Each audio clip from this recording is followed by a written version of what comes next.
Bismillahirrahmanirrahim. Assalamualaikum warahmatullahi wabarakatuh.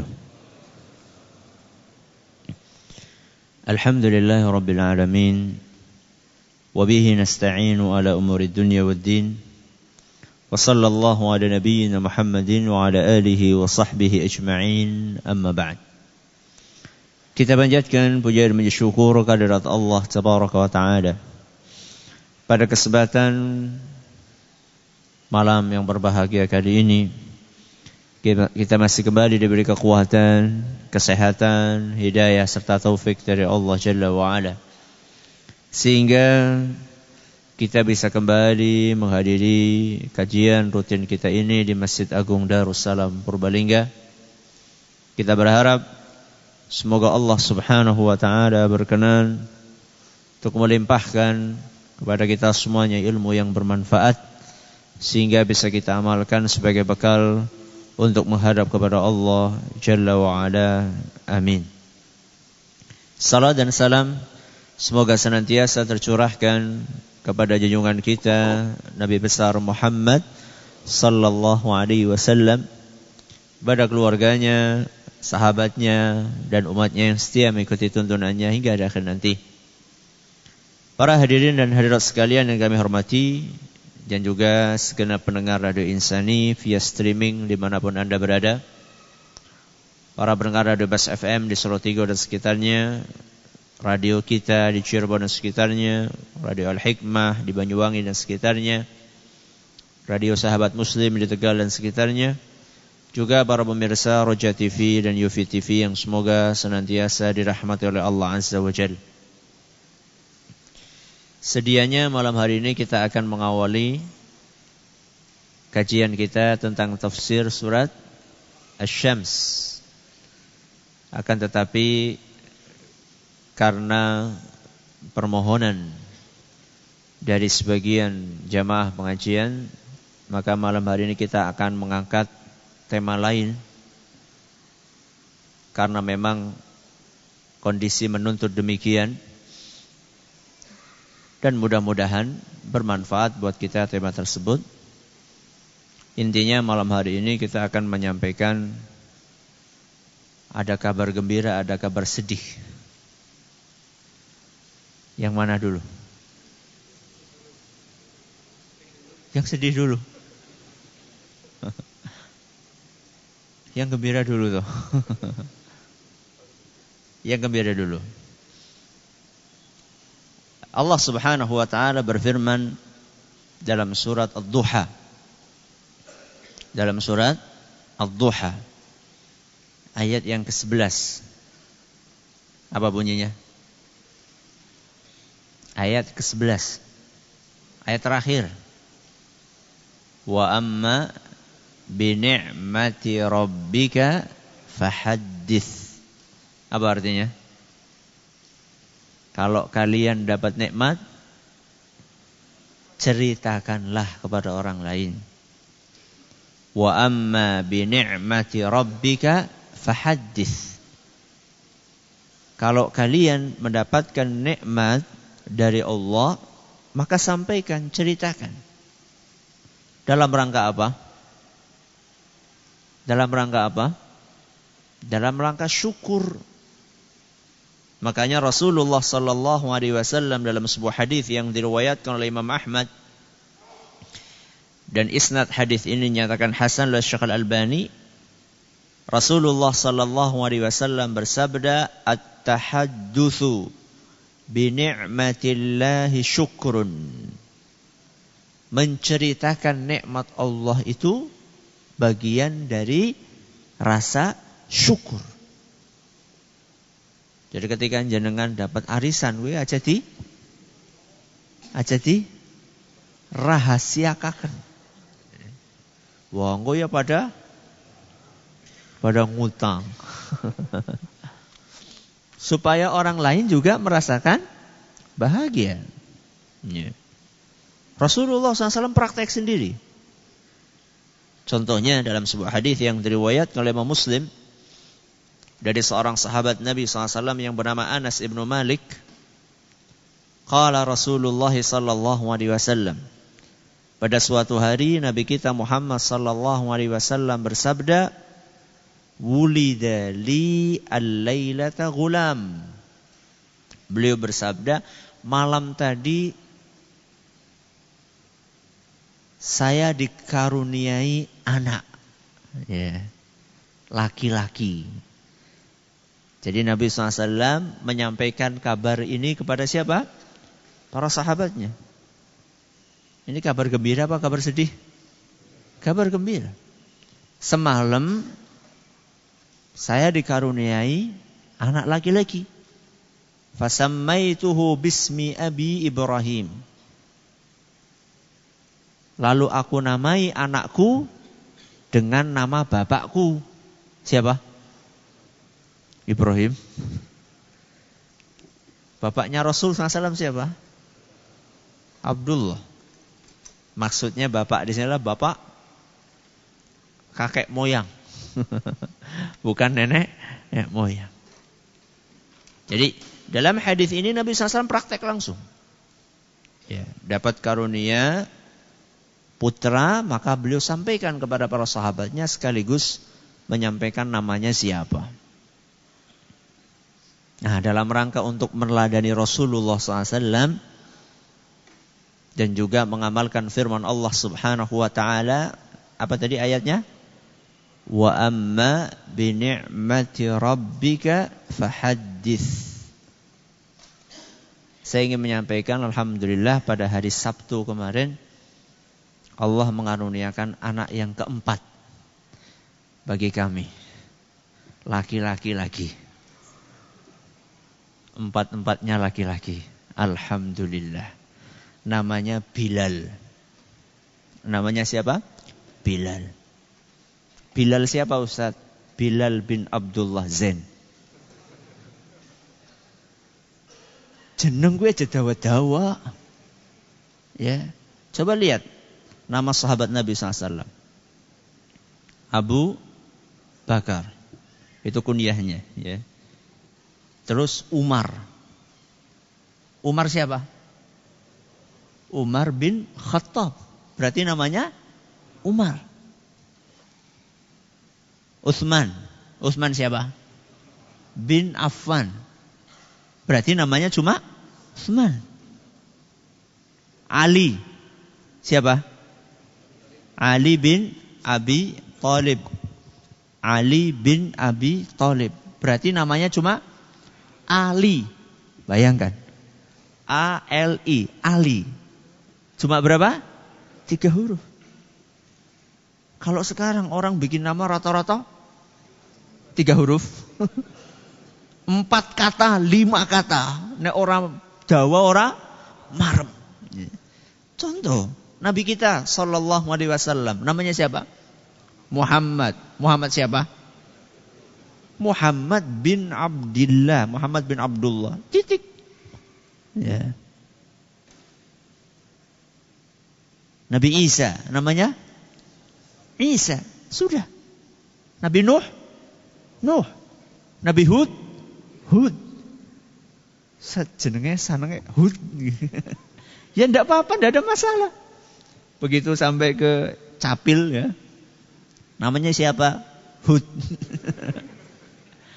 Hud siapa? Hud.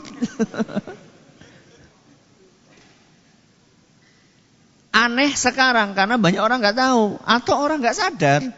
Padahal kan dengar nama Nabi Hud, Nuh, Sholih, siapa lagi? Isa. Ya, itu kan sering kita dengar. Kenapa ketika kita memakai nama-nama itu kemudian dianggap menjadi apa? Aneh. Ya. Mudah-mudahan Bilal ya, lekas sehat dan pulih. Dan mudah-mudahan menjadi anak yang soleh, bisa menjadi qurratu a'yun bagi orang tuanya dan bagi kaum muslimin, dan mudah-mudahan bermanfaat buat agama, bangsa dan negara. Amin. Ini kabar gembira. Nah, baru masuk kita. Kabar apa? Kabar sedih. Kita baca berita. Kita baca berita tentang kondisi saudara-saudara kita yang tertindas. Di mana? Di banyak tempat, di banyak negara. Mulai dari saudara-saudara kita yang sudah sangat lama ditindas, yaitu di mana? Di Palestina.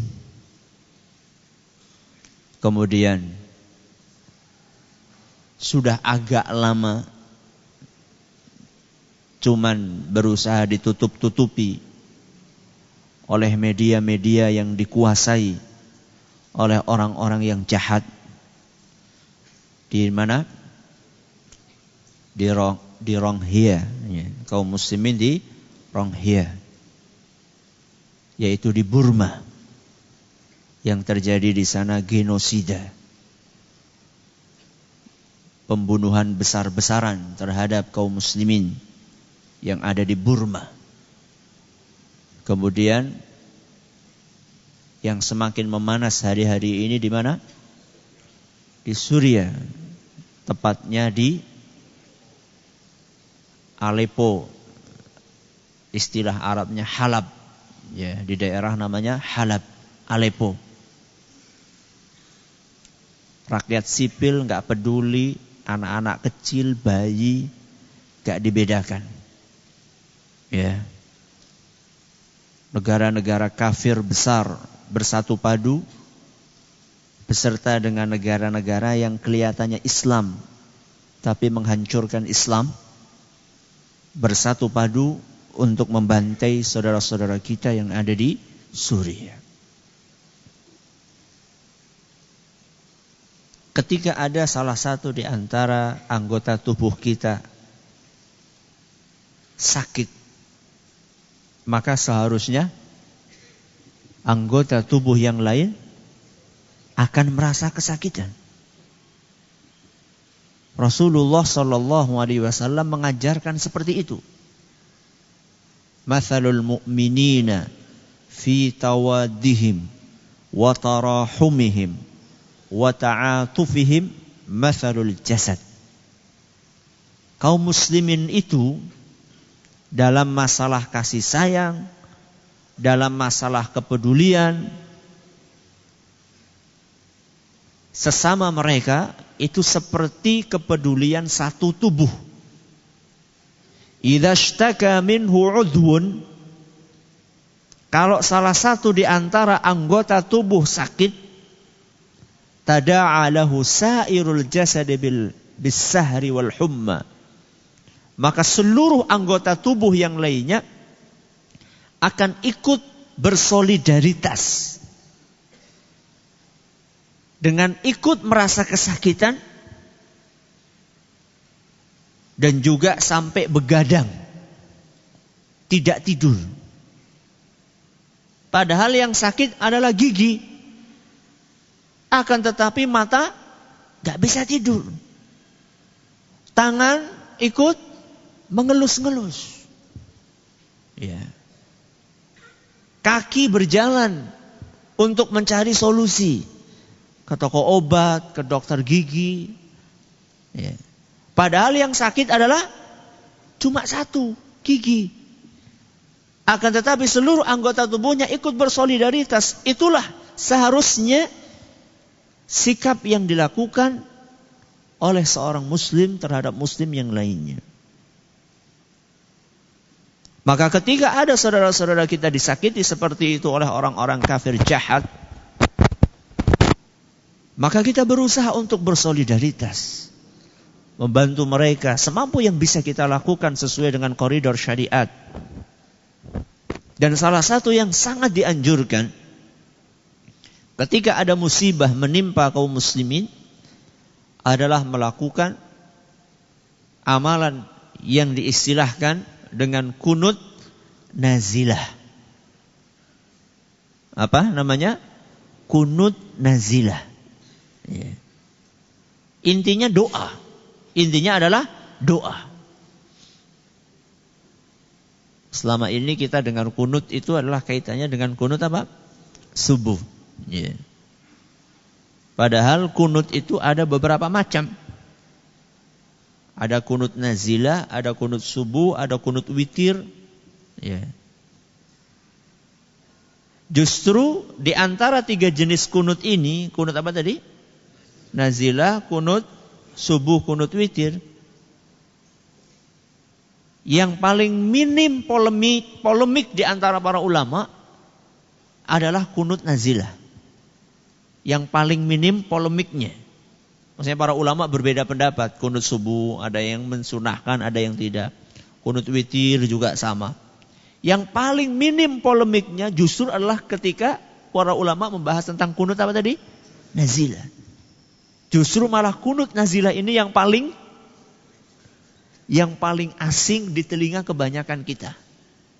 Padahal ini adalah salah satu kunut, kalau boleh dikatakan mayoritas ulama 4 madhab bahkan, atau mayoritas dari 4 madhab, mereka mengatakan kunut nazilah itu dianjurkan. Sangat dianjurkan. Dalilnya apa Ustaz? Banyak hadis.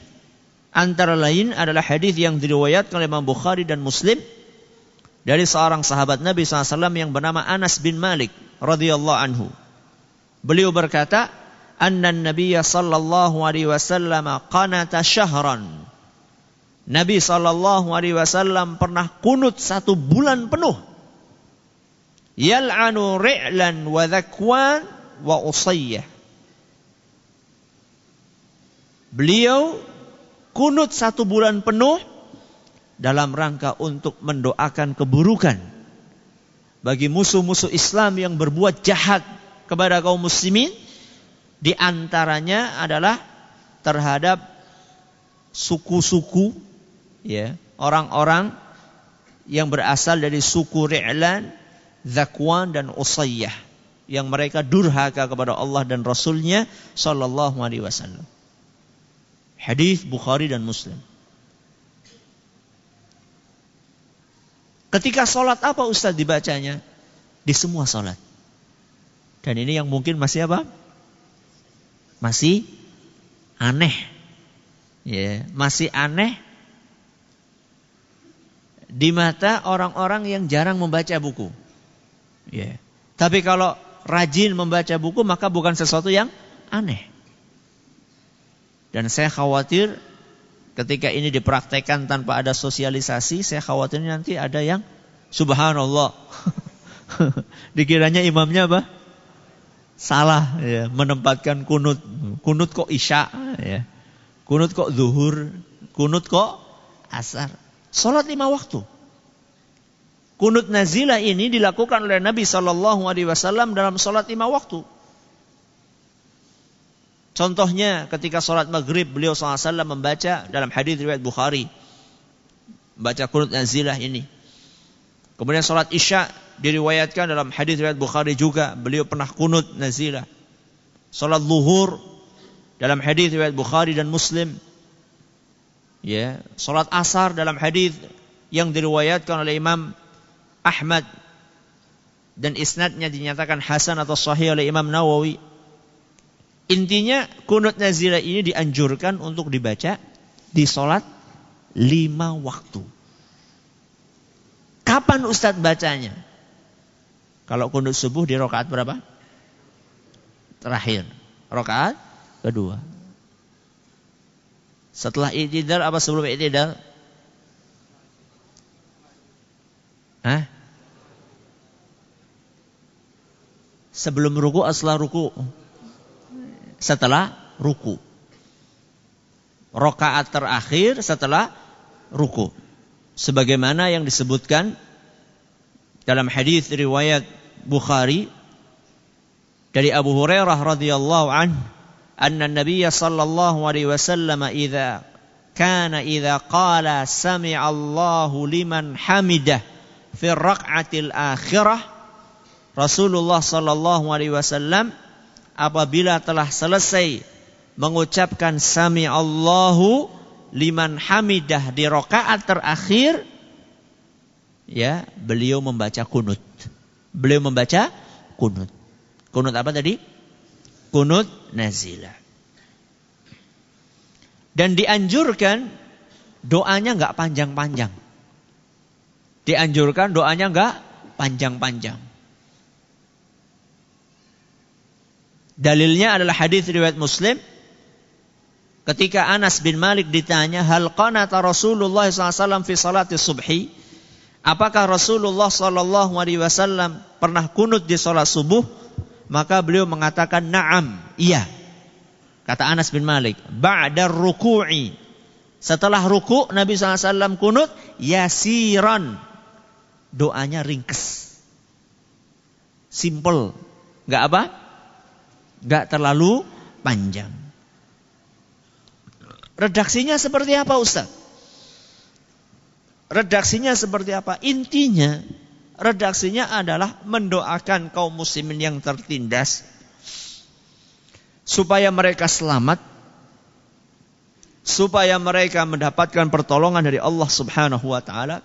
Intinya itu, dan intinya juga adalah menghancurkan musuh-musuh Islam yang menzalimi kaum muslimin. Itu intinya. Saya akan bacakan contoh doa yang diajarkan atau yang dibaca oleh Rasulullah SAW ketika beliau kunut apa tadi?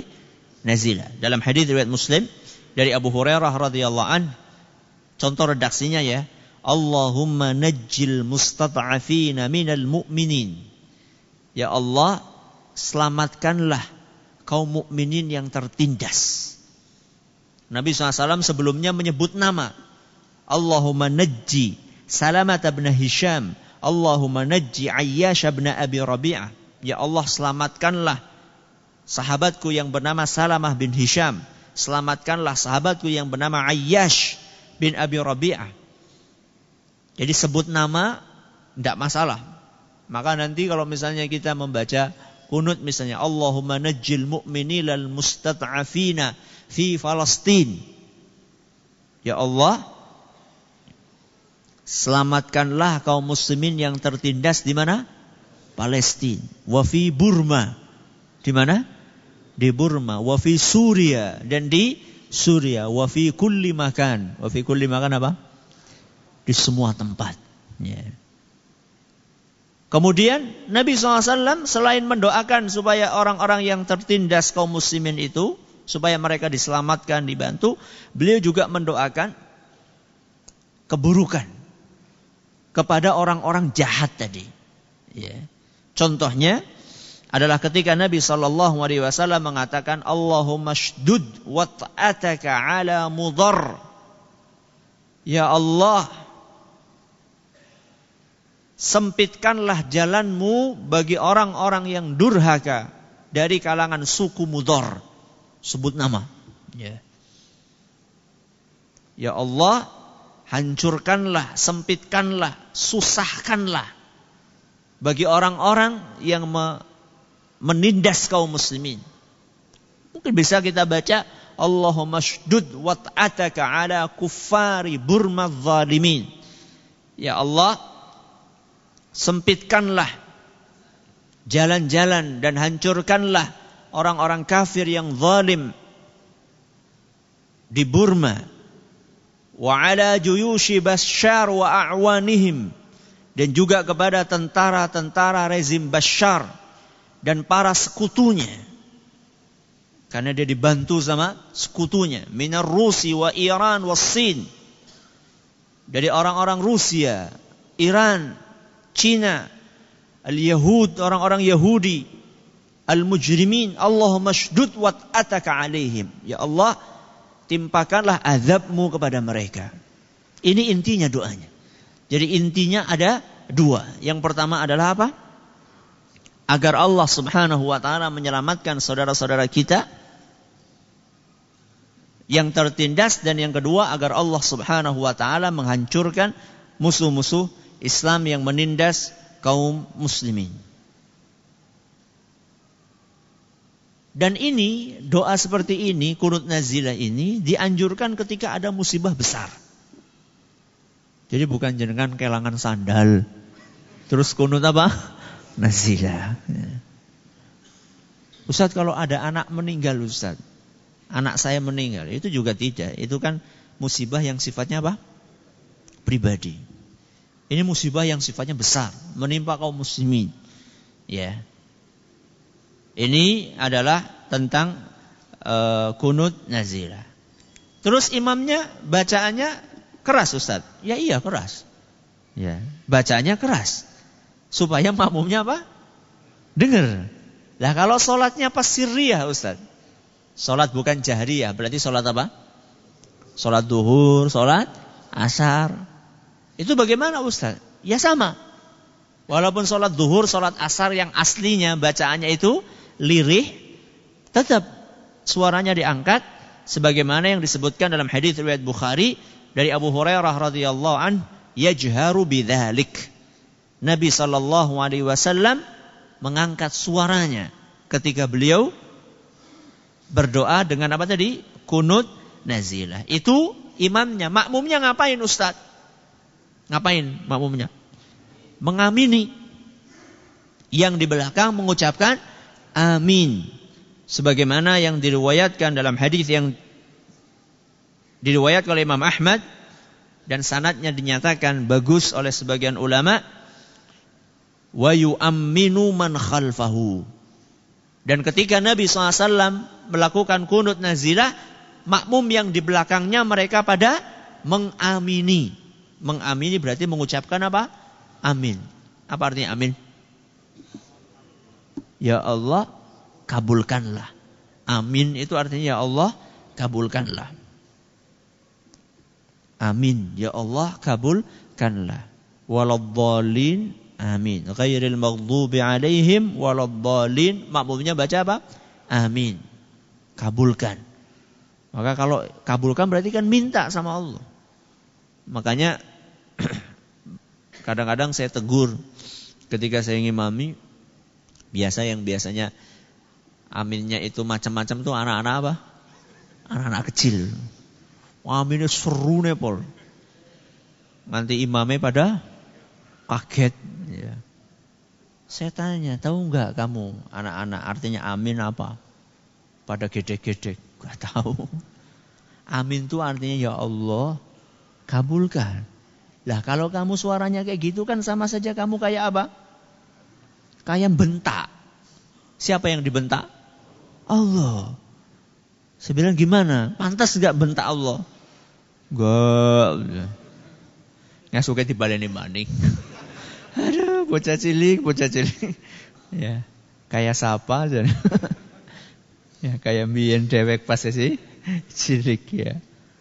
Amin itu artinya adalah ya Allah kabulkanlah. Perlu angkat tangan enggak Ustaz? Iya. Dianjurkan bagi imamnya, bagi makmumnya untuk angkat tangan.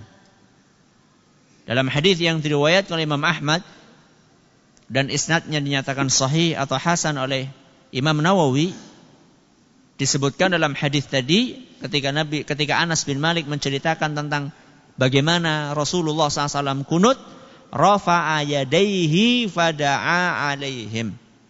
Nabi SAW mengangkat kedua tangannya, mendoakan buat orang-orang yang jahat tadi, yaitu mendoakan keburukan bagi mereka. Ini adalah tentang kunut, namanya kunut apa?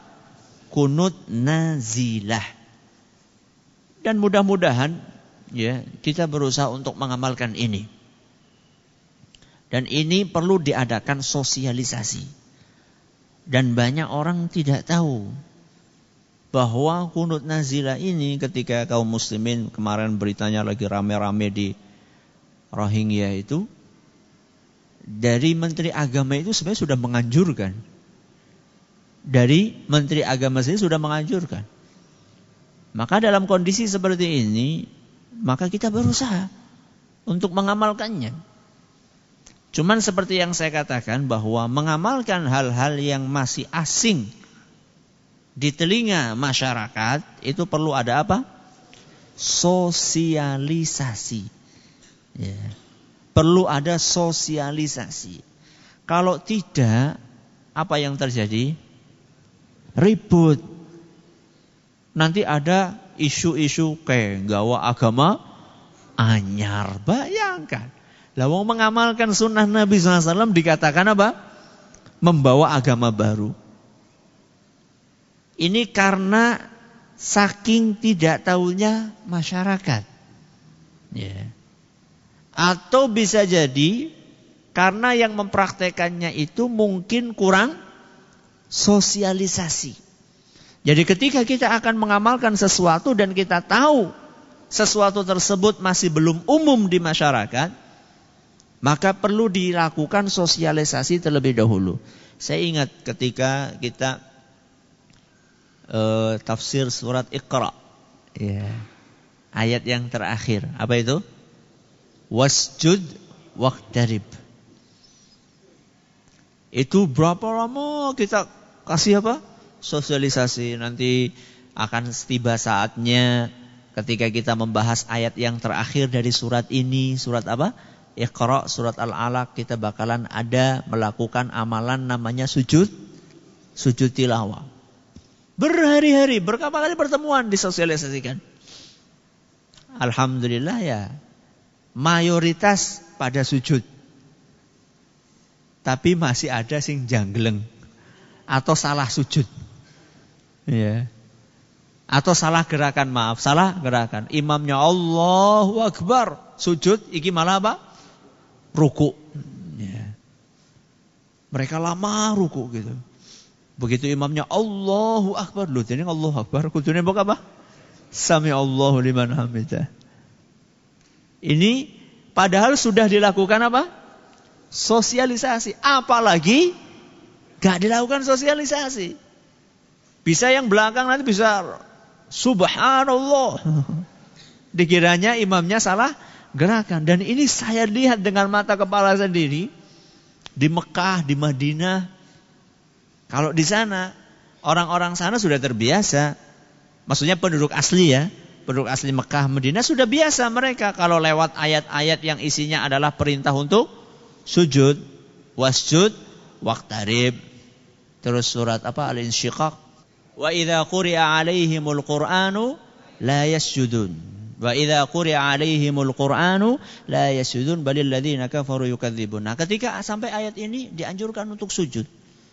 Itu perlu ada sosialisasi. Nah, di Madinah dan di Mekah ini, di Masjidil Haram sama di Masjid Nabawi, penduduk aslinya sudah biasa. Kalau lewat ayat itu, imamnya akan apa?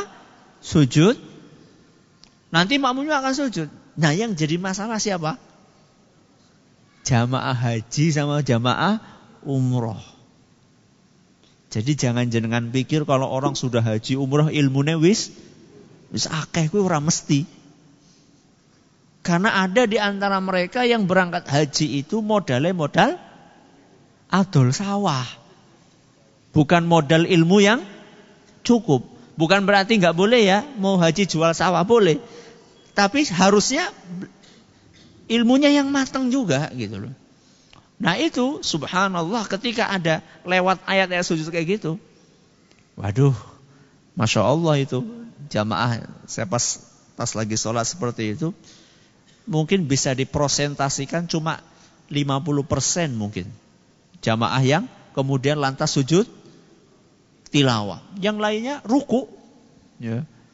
Begitu Allah Akbar bingung mereka bangkit lagi. Terus habis itu kan baca sebentar ruku lagi. Ruku aja ning ping lagi. Ya. Ini padahal di mana? Di Mekah, di Madinah dan jamaahnya para kaji. Ya. Para kaji dan para kajah. Ya. Loh bagaimana kalau seandainya kita mempraktikkan itu di masyarakat yang lebih awam lagi? Jangankan kunut nazilah, jangankan sujud apa tadi? Tilawah. Salat be kadang-kadang orang. Ya. Salat aja kadang-kadang tidak. Bagaimana dia akan tahu tentang kunut nazilah, tentang sujud tilawah? Akan tetapi keawaman masyarakat ini tidak boleh menghalangi kita untuk menjelaskan kebenaran. Dan subhanallah hikmahnya Allah malam hari ini hujan. Malam hari ini hujan sehingga yang berangkat gak banyak. Dan insya Allah yang gak banyak ini pilihan. Ya, saya berdoa mudah-mudahan yang berangkat ini pilihan sing gampang mudengan. Jadi disampaikan mudeng. Kadang-kadang kan ya kayak yang saya sampaikan tadi. Sudah berapa hari disampaikan tentang sujud apa tadi? Tilawah di tafsir surat Iqra. Sudah berkali-kali disampaikan. Cuman malam hari itu memang yang hadir banyak. Dan mungkin dari yang banyak itu ketika hadir pengajian itu ada yang pikirannya ana sing nang swalayan, ada yang pikirannya di alun-alun, ada yang sudah bolak-balik disampaikan. Saya tanya sama takmir, gimana tadi? Ketika saya sujud tilawah pada sujud enggak? Alhamdulillah Ustaz, tapi masih ada dan cukup banyak yang apa? Yang tidak sujud malah ruku ya. Alhamdulillah ini hikmahnya mungkin hujan ya malam hari ini. Yang hadir mungkin sudah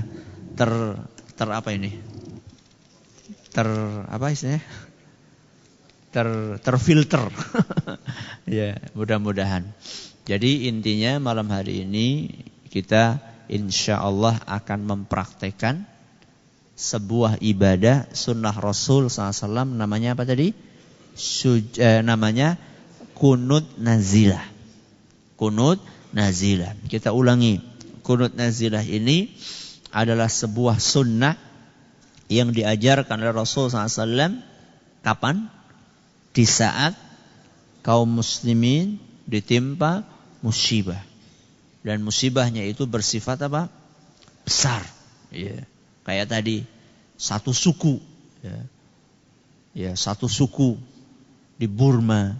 Ya. Kemudian kaum muslimin satu kota, bahkan satu negara. Di mana?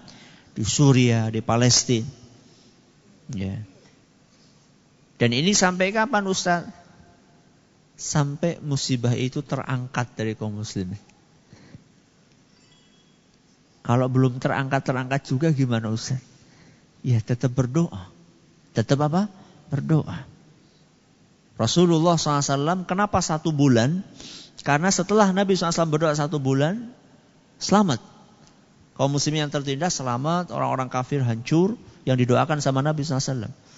Nah kalau kita sudah sebulan belum apa? Belum selesai, ya terus doa. Terus berdoa. Ya.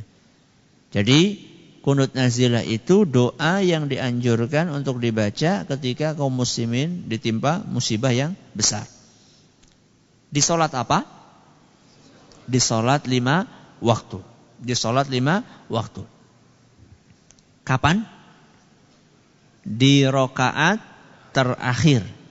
Di rakaat terakhir setelah ruku. Ya.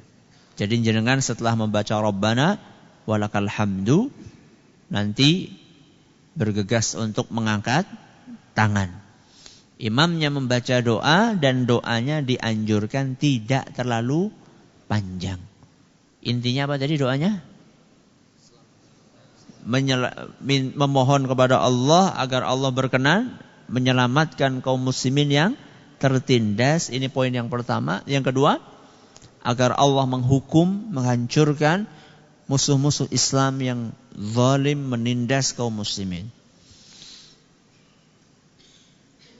Dianjurkan bagi makmum dan imam untuk mengangkat tangan. Imam membaca doa, makmum mengamini. Imam membaca doa, makmum mengamini. Tadi saya sudah sampaikan beberapa contoh, ya, beberapa contoh doa yang diajarkan oleh Nabi kita Muhammad sallallahu alaihi wasallam. Dan jenengan ikut imam. Kalau imamnya kunut, yang jenengan apa? Kunut. Kalau enggak kunut ya enggak kunut. Jadi tidak boleh, wah, kita nembe ngaji apa? Kunut apa tadi? Nazilah. Maka besok subuh pulang ternyata imamnya enggak kunut karena imamnya enggak ngaji tadi malam. Ya. Terus jenengan saya mau praktek kunut apa tadi? Nazilah, ya, kunut nazilah. Enggak. Kalau imamnya enggak kunut, jenengan enggak kunut. Ya, kalau imamnya kunut, jenengan kunut. Rasulullah sallallahu alaihi wasallam bersabda, "Innama ju'ilal imamu liyutamma bihi." Imam ada di depan itu untuk apa? Untuk diikuti. Jadi Arab sholat dewek-dewek itu bukan sholat jamaah namanya. Ada sebagian orang kan imamnya enggak kunut, dianya kunut janggeleng dewek. Kewis imamnya Arab salam nembe ngoyok. Ini enggak benar, ya, enggak benar. Apalagi Rasulullah SAW bersabda, la takhtalifu ala a'immatikum. Jangan kalian menyelisihi imam kalian. Maksudnya dalam hal-hal yang dicontohkan, ada hadisnya, ada dalilnya dari Al-Quran atau hadis Nabi kita Muhammad sallallahu alaihi wasallam. Ini yang dapat kami sampaikan pada kesempatan kali ini. Semoga bermanfaat buat kita semuanya. Oh ya, ada pengajian pengumuman, ya. Kajian taklim pengajian umum di Masjid Agung Darussalam Purbalingga Sabtu besok ini berarti ya, tanggal 17 Desember, yang akan disampaikan oleh Ustadz Zainal Abidin LC dari Jakarta dengan tema Senjakala Bidadari. Apa judulnya? Senjakala Bidadari. Ketone apik ya. Ya, ini hari Sabtu, tanggal berapa? 17 Desember, ba'da maghrib sampai selesai. Ya. Hari Ahadnya tanggal 18 Desember bertempat di Masjid Al-Ikhlas Babakan. Di Masjid Al-Ikhlas Babakan jam 9 pagi sampai selesai. Temanya ini manten anget nih. Fakta baru sejarah Wali Songo. Apa temanya? Fakta baru sejarah Wali Songo. Ini buku beliau yang beliau tulis selama 10 tahun. Melakukan penelitian di dalam dan di luar negeri, literatur sana sini, sampai membaca manuskrip yang membahas tentang Wali Songo. Beliau judulnya apa tadi? Fakta baru sejarah Wali Songo. Ini monggo dipun hadiri, dipun rawi. Mudah-mudahan bermanfaat buat kita semuanya. Terima kasih atas perhatiannya. Mohon atas segala kurangannya. Kita tutup dengan membaca Subhanakallahumma wa bihamdika asyhadu an la ilaha illa anta astaghfiruka wa atubu ilaik.